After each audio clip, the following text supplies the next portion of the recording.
Imagine a man that broke into a cookie store to rob a safe. Then an alarm goes off. He runs out with his pockets full of cookies. And he gets caught later with those cookies in his pocket.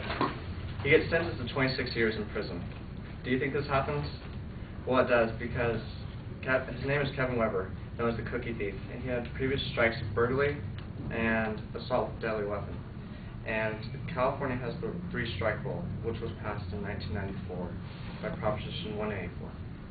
California has always been a hard-on-crime state, and he was arrested and convicted, just like many people, for medium-rate crimes as low as shoplifting. The 3-strike rule was created to get gangs off the streets, because police can't always get them on hard crimes. They could get them sometimes on murder and stuff, but that's not good enough. So now they could get them with like felonies as low as graffiti, as long as they've been convicted twice. With most of the support in LA because of the terror put on people and the amount of robbery, theft from the gangs, the amount of terror that people were afraid to walk down the street and having to be careful what they wear, because people have been shot for maybe wearing a wrong color shirt that day, walking down the wrong street, and so on. So it battles all this and tries to counter. I do support the law because I personally have had a problem with gangs. Last year when I went to go visit a friend in LA, some gangs, I must have turned down the wrong street and I was shot at 3 times, and I just floored it and got out of there.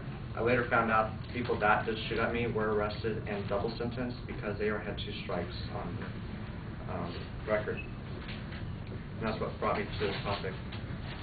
And by having this law, it gets those criminals off the streets, therefore the public doesn't have to worry as much, and children can play safely. So why not support a law that keeps danger off the streets, right? Another factor is it improves the city's operating tax base, which pays for police and other public affiliations like the fire department, schools, and all that. Because when you have a low crime rate, more businesses want to come there and to set up business, which means more tax and more business. But there is a downside to it. There is overcrowding in prisons, but this can be changed if the law is like refined to be more precise and be on like violent crimes, or not just like something like shoplifting. Then the law is enforced by all courts in California, and is to give prison time to anyone with 3 strikes on the record. It's a pretty barbaric rule, but it was passed with an overwhelming majority of 72%.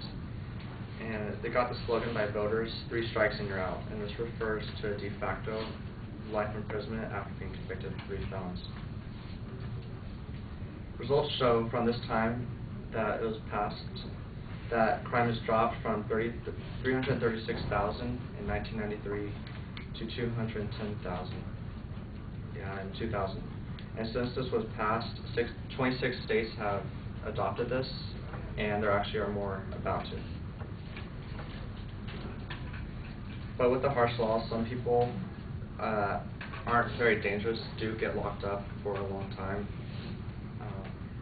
Like, for example, Jerry Dwayne Williams had 4 previous nonviolent strikes on his record, but in 1995 he was starving on the streets of LA, and he saw some kids, and he saw a slice of pizza on one of their plates. He took their slice of pizza, and he got caught, and got sentenced to 25 years in prison, but which was later changed to 6 years. Or Eric Igwig, who stole 6 videotapes from a Kmart, and then the next week stole 4 more from another, and was charged for 2 separate crimes, and since he already had one, he was sentenced to 25 years. But some criminals are just too stupid. In 1998, police reported to a burglary in Beverly Hills, and one of the police just jokingly said Marco, and the stupid robber actually said Polo, and they found him in the closet. And he had burglary and robbery with a knife, and was sentenced to double 25-year sentence.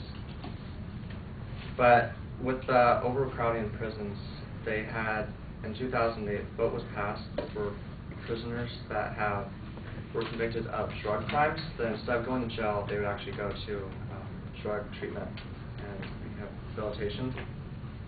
So I think this law is fair because it gets dangerous criminals off the street, and multi-felony people. But people that aren't really that dangerous maybe have one strike. They don't have to even worry about this. It's only the people that are very dangerous and like rapists, murderers, and all that. And that's why I support it.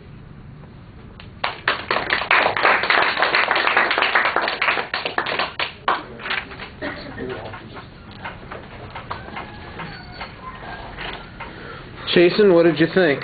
I thought that there was a good hook.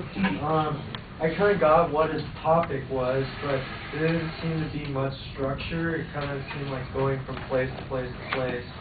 And then with the, with the examples, there wasn't really any citations on where he got it from. Very dependent on the notes. Didn't really seem like very interactive with the class. And he could have taken off his hoodie before he got up in front of the class.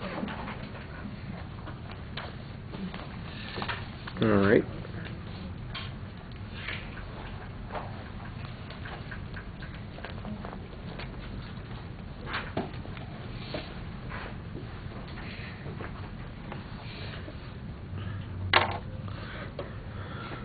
All right, Bryan, I thought the visualization was okay that you had at the start, but it's never clear what your point is until the end of the speech. Ultimately, you're coming down in support of it, but mostly you kind of wander around telling us about events that are related to it and some of the controversy on it.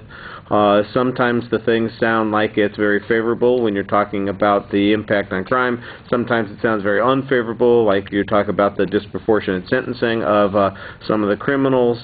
And it doesn't really build very well. I do think that you need to cite your information more particularly. The one example that you have of the pizza thief, for instance, actually undermines the argument that there's some problem with sentencing because the guy ended up not getting 25 years to life. And like I said, on the other end, you also got the information about the decrease in crime. Is that attributable to the three strikes law? That's an argument that you are implying, but you're not really developing much proof on that. It just seems like that's a statistic that you present, and you make the presupposition that that's a causal relationship that's going on there, and I don't think that that's demonstrated very well. You've got some interesting stories and anecdotes that you've included here, but not for the purpose of persuading us one way or the other, but merely keeping the material interesting to us. I thought your eye contact was okay, and generally the delivery was satisfactory, but you needed to have some place that you were going with the speech, and I didn't really think that there was much, like I said, forward momentum on the presentation. All right, thank you.